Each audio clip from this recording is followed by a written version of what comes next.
Hi, I'm J. Christian Adams, president of the Public Interest Legal Foundation. This is the Protecting Your Vote podcast. And don't forget, if you're watching on YouTube, please like or subscribe this podcast, especially this one, because it's got lots of good information. With me today as a guest is Don Palmer. He's on the Election Assistance Commission. Good afternoon, Don. Thank you, Christian, for having me. Good Glad you're here. To you as well. So, Don, you and I, 20 years ago, were together at the United States Department of Justice in the voting section, weren't we?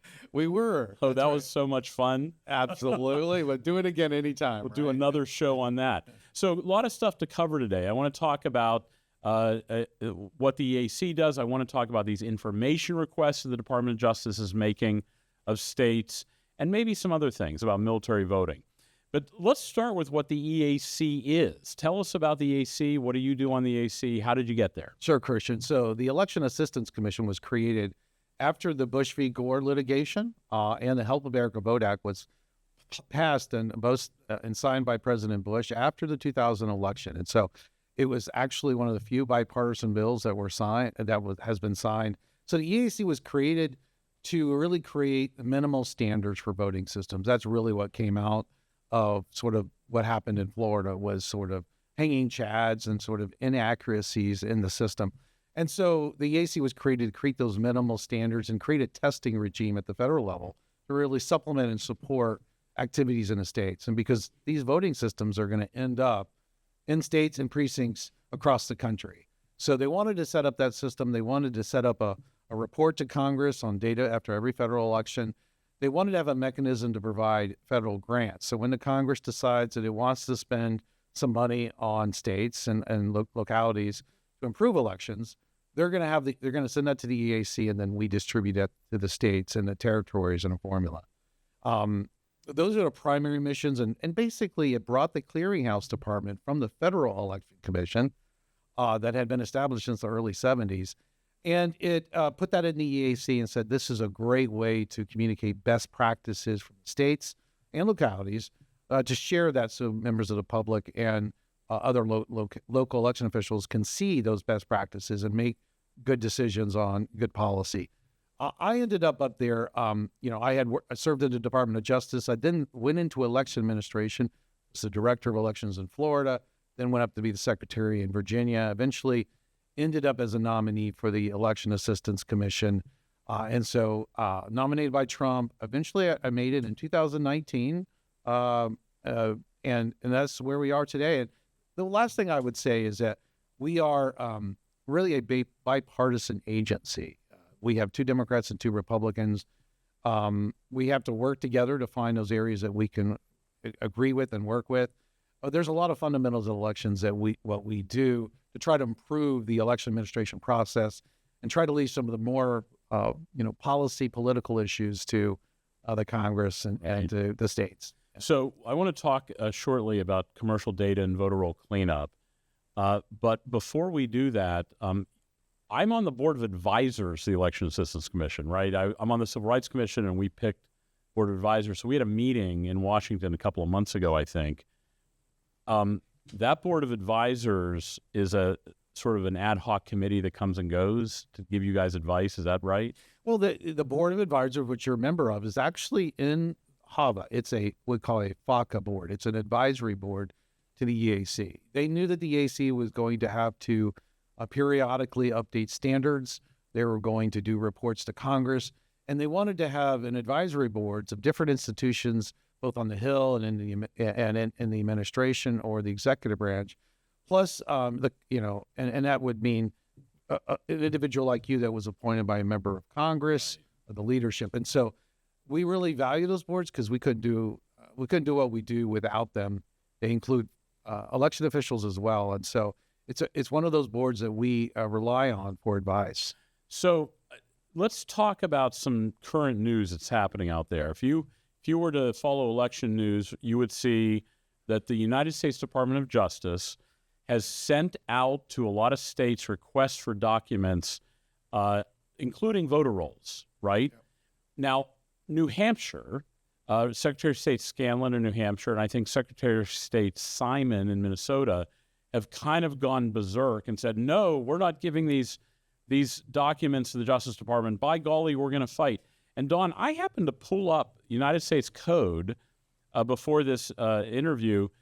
For those following along, it's 52 United States Code 20703. You're never going to guess what the law actually says. What does it say, Chris? It says that the Attorney General has a right to this information. And here's what exactly it says.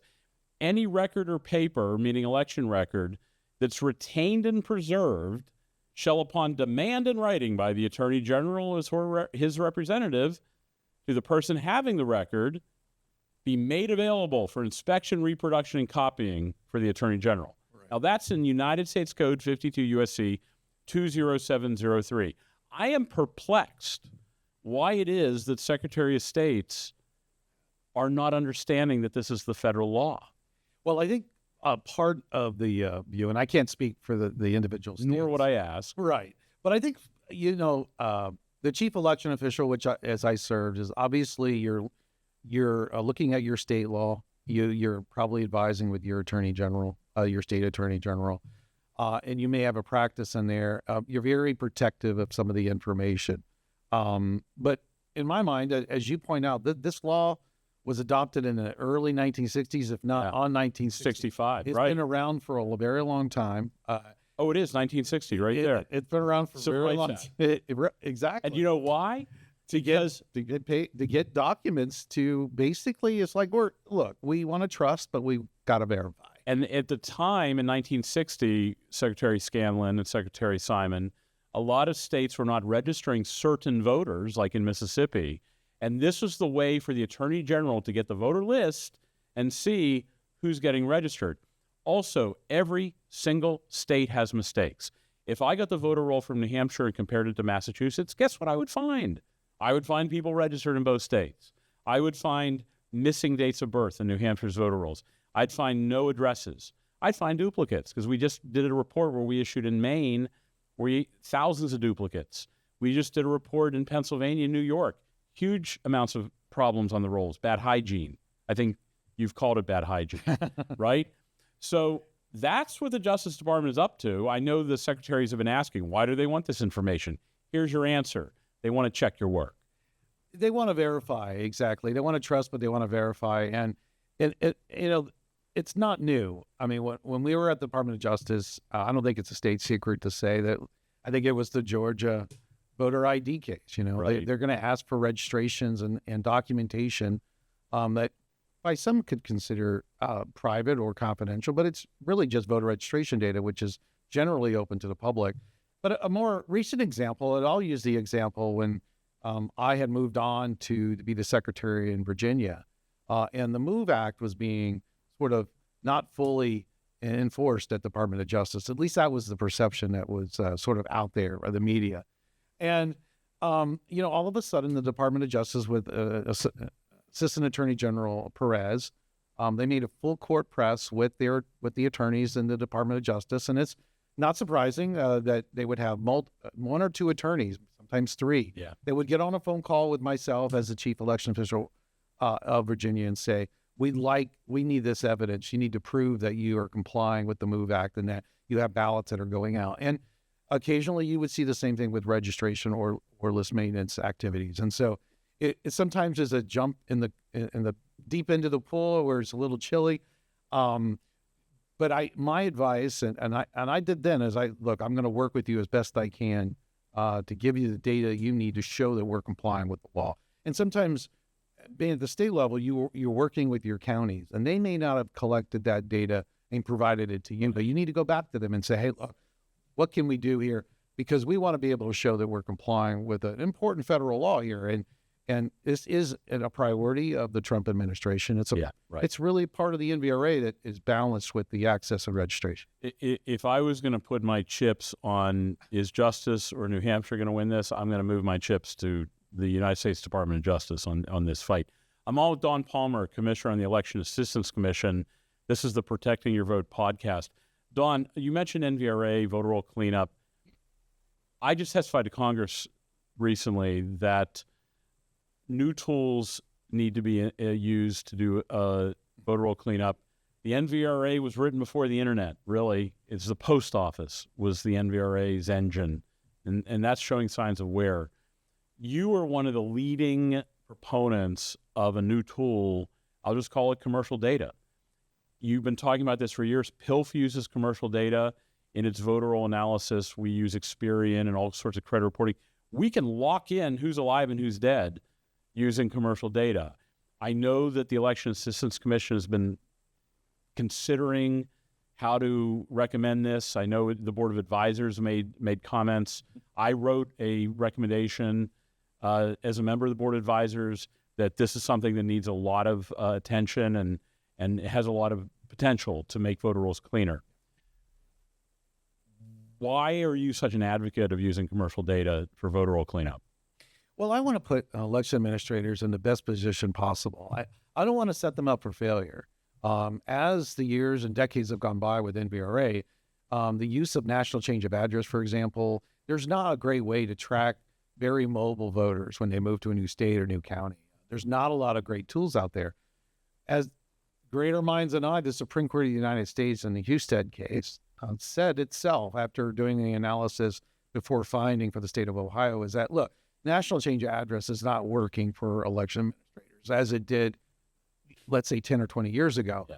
It's just not. And so what the first time I sort of used it was to supplement the national change of address, to provide that little bit of intelligence to the election official that, look, Don Palmer might have moved to another state. Now, you're still going to go through the NVRA procedures. It's one more tool in the box, as you mentioned, but it's really a bit of intel because it's not instantaneously removing somebody.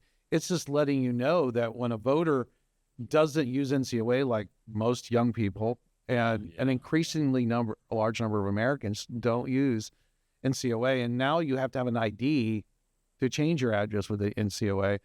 This is sort of reducing the amount of people that use this product for the post office. So I'm trying to give tools in a not, in a fair manner that election officials across the country can use. And so the EAC is doing research on that. And we had a report that we're going to provide to the Congress that talks about the jurisdictions, the states and localities that used it. It will really help jurisdictions identify folks that may have moved, and then it has that best address.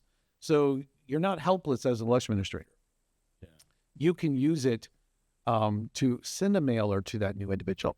Look, this is not, I'm actually trying to increase awareness of the product and the fact that it's out there because counties such as Orange County, California, all the way to the South and to West Virginia have used this type of data and used it successfully.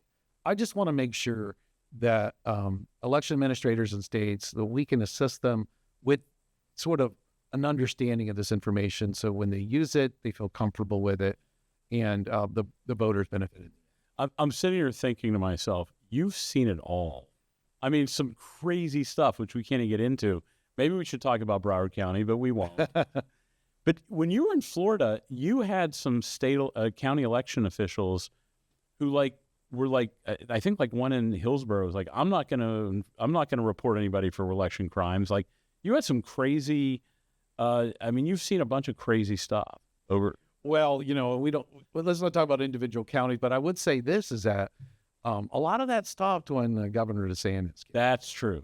Because there's always been, and look, every state is different. The powers of the governor, who has that power?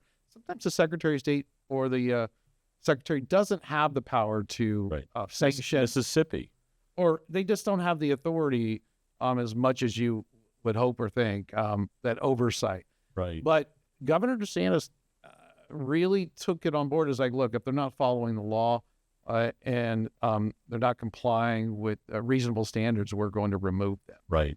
And, all they had to do was once or twice, and the message was heard. Palm Beach. And exactly. And it wasn't just the, it wasn't just the supervisors of elections. I mean, when the district attorneys and counties across the state failed to comply with criminal statutes, he didn't hesitate to remove them. So I think, look, it happened to be in there. He thought it was important enough that if you're not complying with the law, we're going to remove you. So let me ask you one last thing. There's a lawsuit. It's settled. It's called Public Interest Legal Foundation versus Oregon, or maybe the Secretary of State's name. Here's what we found. Eric, right? Look, that's a whole nother topic.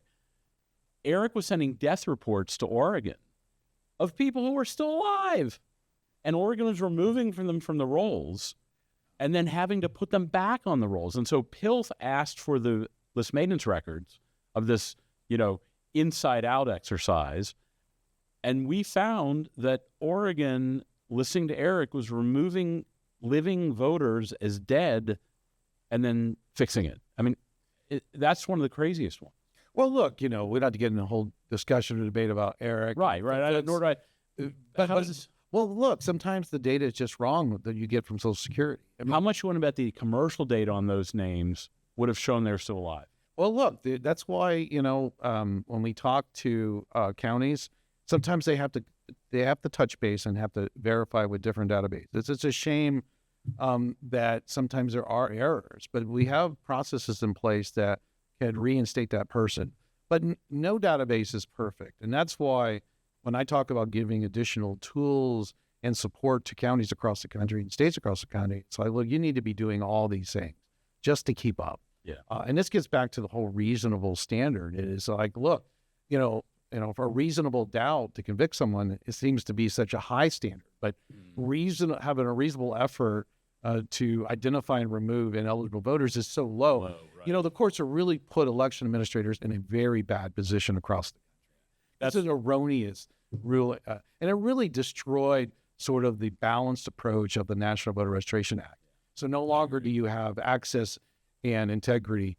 The courts really, took a view that is difficult to really understand. Yeah, I agree with you. And you're referring to the 11th Circuit case involving Brenda Snipes in Broward, and also the 6th Circuit case, the Public Interest Legal Foundation versus Benson. These two courts of appeals have basically gutted out the NVRA and said that reasonable means you have any program rather than an effective one. And it's very interesting because, once she left the office and they brought in competent people, it really did not take that long a time for them to get their voter rolls in a better state. Thank you very much, Dawn, for joining us. This has been Protecting Your Vote.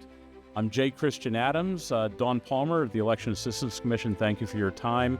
And if you'd like more information about anything we've discussed here, you can find it at publicinterestlegal.org. Till next time, thanks for joining us.